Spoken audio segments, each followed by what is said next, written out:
அதில் கொஞ்சமாக லாஸ்ட்டாக கஸ்தூரி மேத்தி தூவிக்கிறேங்க. டேஸ்ட்டு நல்லாயிருக்கும்.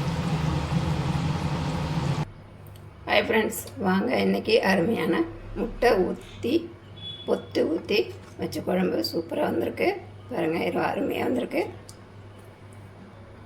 நான் உருளைக்கிழங்கு மட்டும்தான் போட்டிருக்கேன். இது கூட நீங்கள் கத்திரிக்காய் முருங்கைக்காய் கூட போட்டுக்கலாம். சூப்பராக இருக்கும், டேஸ்ட்டாகவும் இருக்கும். நான் இதில் உருளைக்கிழங்கு மட்டும் போட்டு செஞ்சுருக்கேன். வாங்க இது எப்படி செய்கிறதுன்னு நம்ம வீடியோக்குள்ளே போய் பார்க்கலாம்.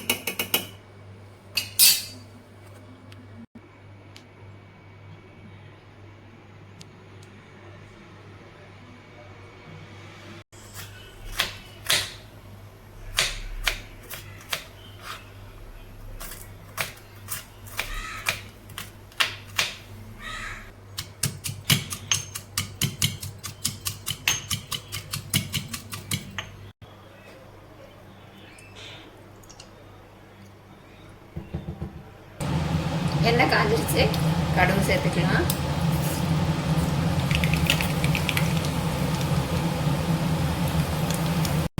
கடுகு நல்லா பொரிஞ்சோன்னே கட் பண்ணி வச்சுருக்க வெங்காயம்,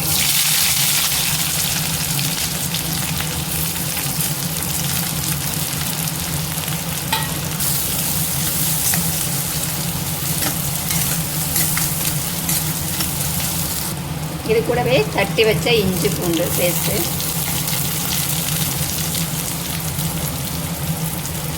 பேஸ்ட்டாக இருந்தால் கூட போட்டுக்கோங்க, நான் தட்டி போட்டுக்கேன்.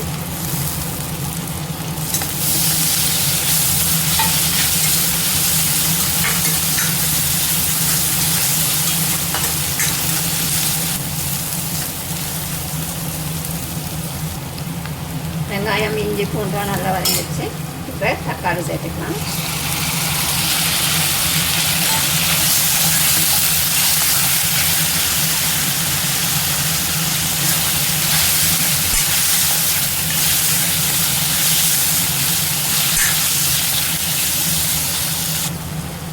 தக்காளி நல்லா வதங்கிடுச்சு.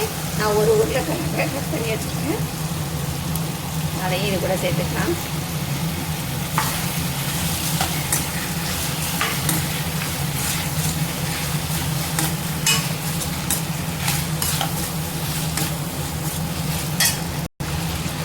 காரத்துக்கு தகுந்த மாதிரி வீட்டு மிளகாத்தூள் சேர்த்துக்கங்க.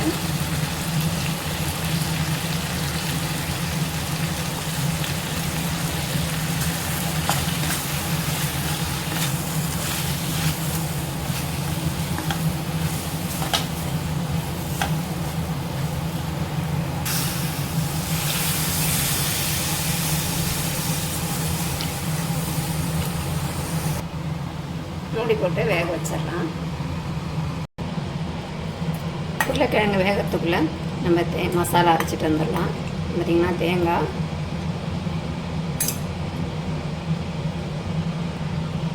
அரை ஸ்பூன் அளவு ஜீரகம், அரை ஸ்பூன் அளவு சோம்பு, கொஞ்சமாக கசகசா இருந்தால் சேர்த்துக்கோங்க, இல்லைன்னா விட்டுருங்க. சேர்த்து செய்யும்போது டேஸ்ட்டு நல்லாயிருக்கும். ஒரு ஸ்பூன் அளவு உடச்சக்கடலை,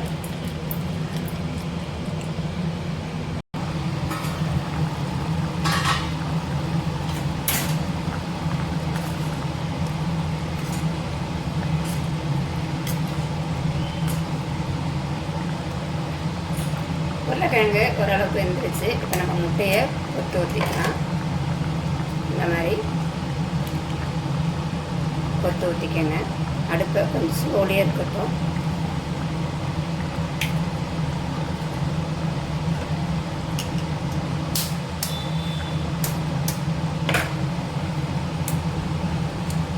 உங்களுக்கு இந்த மாதிரி ஊற்ற தரலன்னா ஒரு கிண்ணத்தில் ஊற்றுங்க, ஈஸியாக இருக்கும்.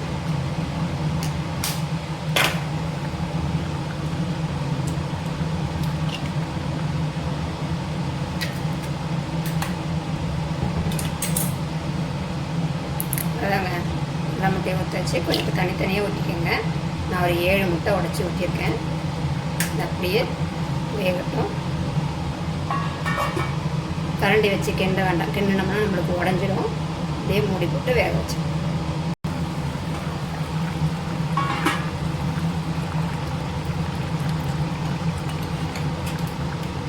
பாருங்கள், அழகாக வந்திருக்கு. அப்படியே இருக்குது பார்த்தீங்களா. முட்டை நல்லா உடையாமல் இந்த மாதிரி கரண்டியால், இந்த மாதிரி தட்டையாக இருக்கிற கரண்டியால் இப்படி கலரி விடுங்க.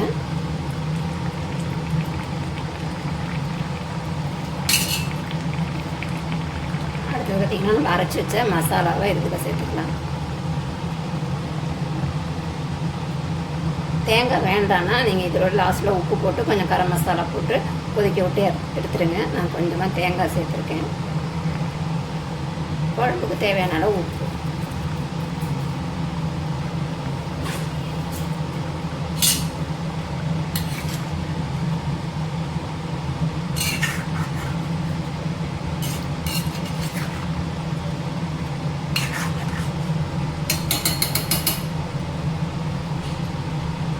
மூடி போட்டு ஒரு 5 நிமிஷம் நல்லா கொதிக்கட்டும்.